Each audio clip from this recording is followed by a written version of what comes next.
Welcome back. This is chapter 2, in other words, the second lesson. And in this, moving forward, now that you have a solid understanding of the core definitions of what a project is, I'm going to focus and talk about the enterprise factors that affect the project. So you as a project manager need to understand what those factors are, whether they are internal factors or external factors. And there are a whole bunch of them. And let me give you just a gist of what those factors are. For example, the internal factors could be your organizational, your geographic location of your offices, the culture of the organization, the stakeholders' culture. Others could be resource availability, and that's an important one. Employee availability. These are internal factors that could affect the project that you're managing. The external factors are from your client side, of course, obviously, vendors, and so on. Most common that I've come across in my projects is sometimes laws change. So those are also external factors. And let me give you an example. In a scenario that I was working on an enterprise project, and one of the companies or our subsidiaries were in Europe and we're in the United States. So the European laws are different from the US laws. So we had to cater to those laws. So as a project manager, you ought to be knowledgeable in those areas and also keep an eye out whether you're diving into the right arena or not. So those are some of the external factors. And of course, in this lesson, I'm going to talk about others as well. So let's jump right in and let's move and understand all of these factors in this lesson.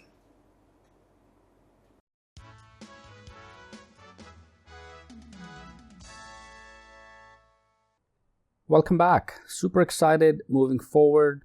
We're now into chapter 2. In about the next 9 slides or so, I'm going to talk about project environments. What are the different kinds of environments that a project manager has to face? And then what are the limitations, the authority, and so on. So first, let's take a look at the enterprise environmental factors. Of course, it's called the EEFs, right? And the reason why I mentioned this instead of just saying organizational environmental factors or the company's environmental factors, I relate to the book definition of the PMBOK 6th guide, which is the EEF. So if you come across this, you would know that essentially implies the organization itself. So the EEFs refer to simply conditions not under the control of the project team.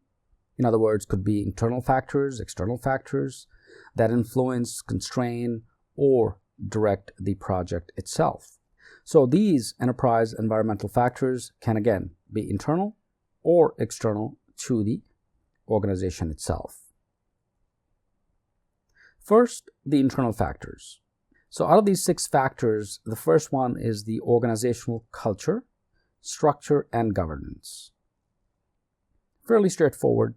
Some examples include the vision of the company, the mission statement of the organization, the values, the beliefs, the cultural norms, the leadership style of the CEO, the hierarchy, authority, relationships, ethics, and code of conduct. So all of this are internal to the organization.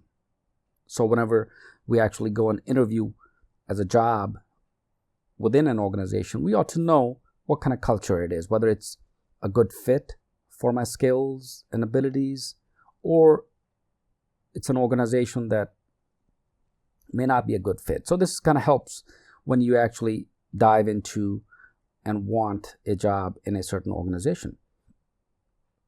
Second is the geographic distribution of facilities and resources. So how large is the organization, whether it's a retail organization or a manufacturing organization, whether it has virtual teams or all employees are in-house, shared systems and cloud computing, and so on. So these are all internal factors that also could affect the project team itself when we are actually managing a project as a project manager. Third is the infrastructure. So examples include existing facilities, equipment, organizational telecommunication channels, information technology, hardware availability and capacity, and so on. So these factors are again internal, but they could affect the project that you as a project manager are managing. Next is the IT software. So some examples include scheduling software tools, configuration management systems, different kinds of browsers that your company uses, and so on. Resource availability is an important internal factor, and certain examples are contractors, purchasing constraints that you may have, different types of vendor availability, for example, subcontractors, and other collaboration agreements. And finally, the employee capability. How well is your human resource structured or skilled? Whether they have the necessary competencies for you as a project manager to in fact direct them to certain tasks or work. Whether they have specialized knowledge or not. You may have a certain project that requires high degree of complexity, but yet internally you don't find a person with that kind of ability or skills, so you'd have to rely on external factors then, right?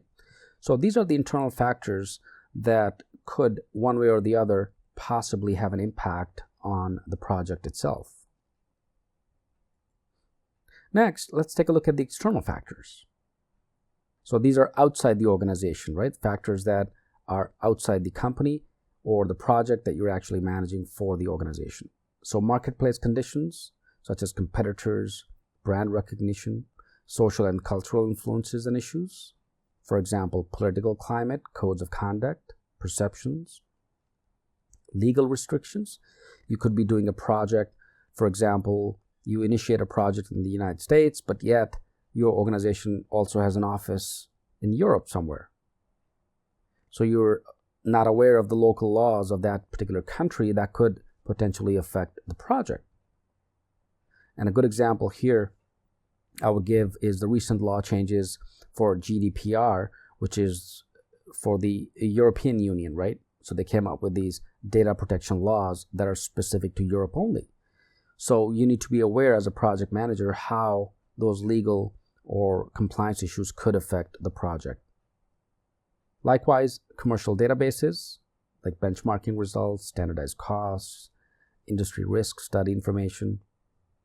Academic research could also be an external factor. Government or industry standards, once again, relate to the compliance, the environment, quality, production, standards, and so on.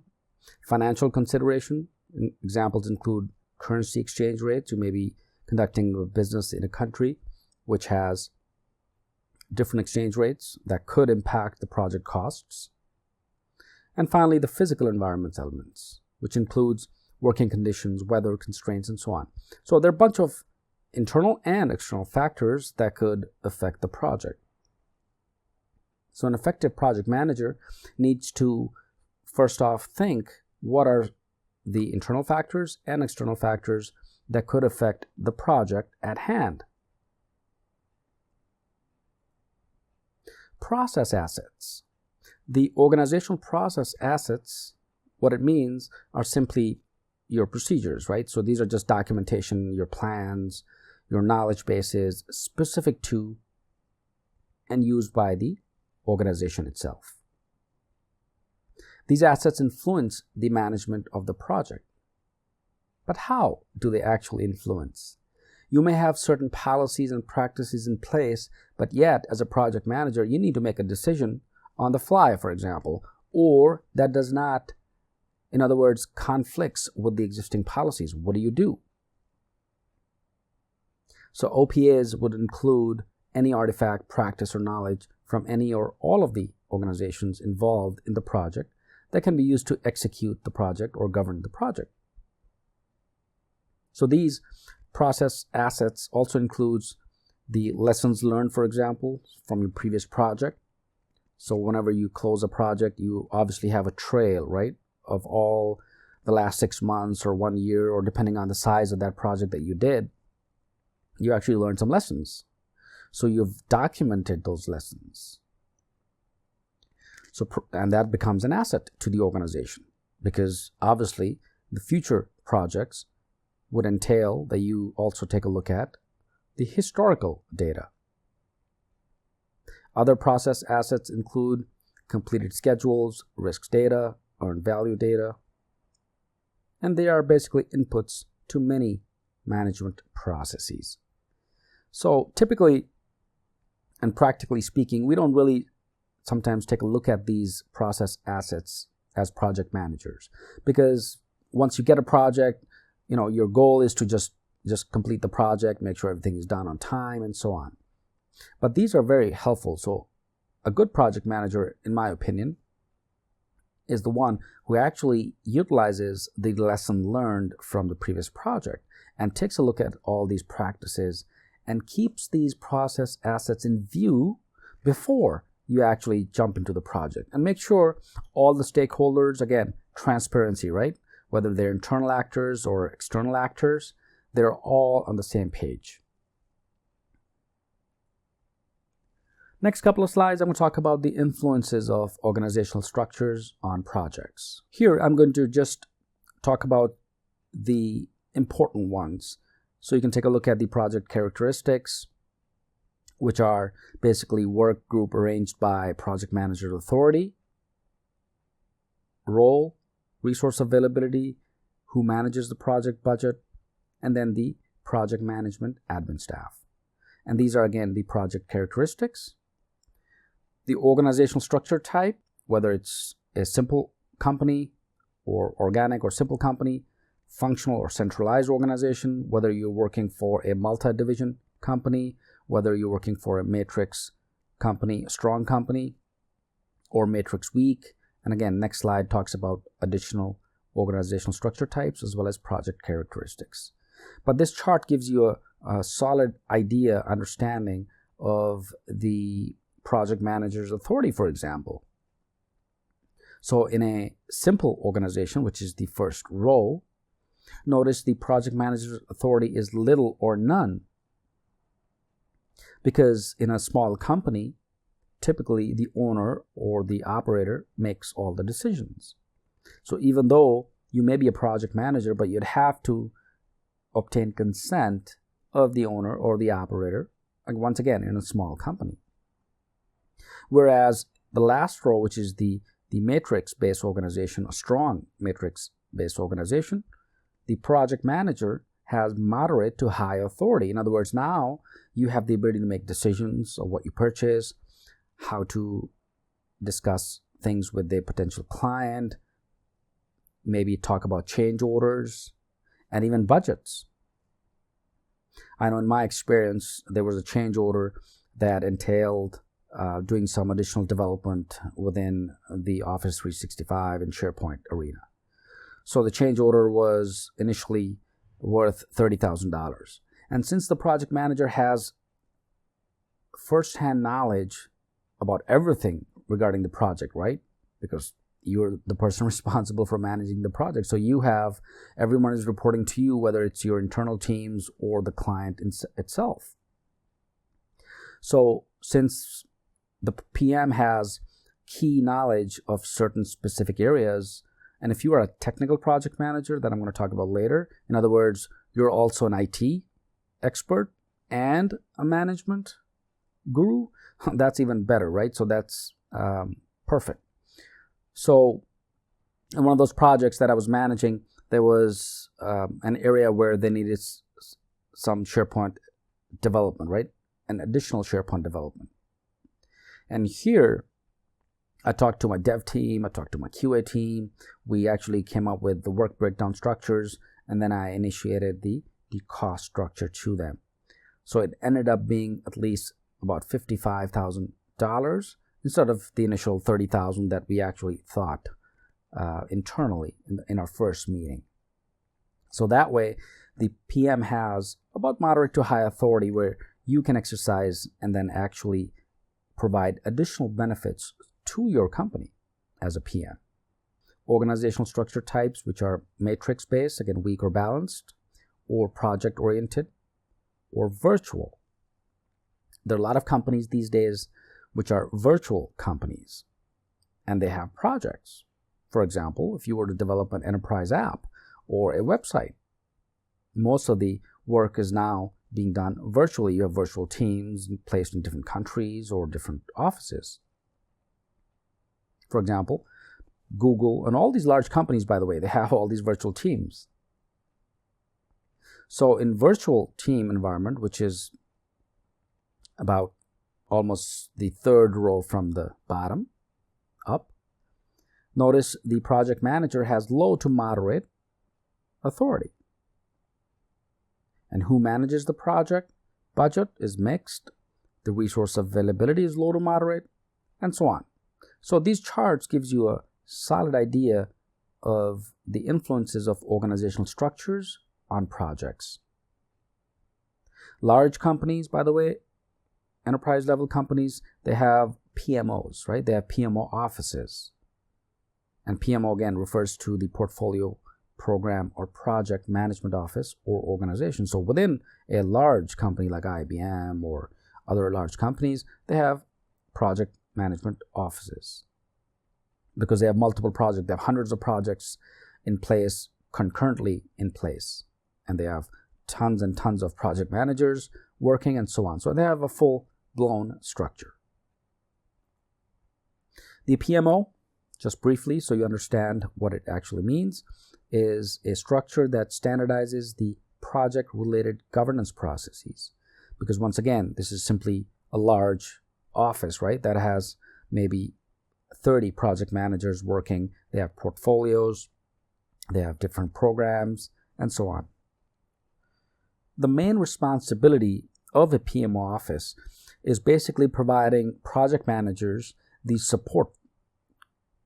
So for instance, I know when I was a project manager, and I still manage projects for a large organization, if I need, let's say, 3 developers, right, for my project, I would contact the PMO office and say, hey, I need 3 additional developers. Because those 3 additional developers, I don't know who they're working for. In other words, which other project manager they're working under. So I would simply put in a request, and they would, based on the skills and abilities that I require, they would arrange the dev team for me. So that's basically a small example of what a PMO does for a project manager. They also have other functions like controlling or direct management of one or more projects. So they're actively monitoring the PMs and taking a look at all these projects in terms of cost, in terms of resources, and so on. Perfect. So in this lesson, we talked about the different types of organizations, the environmental factors, internal and external, that can affect your project.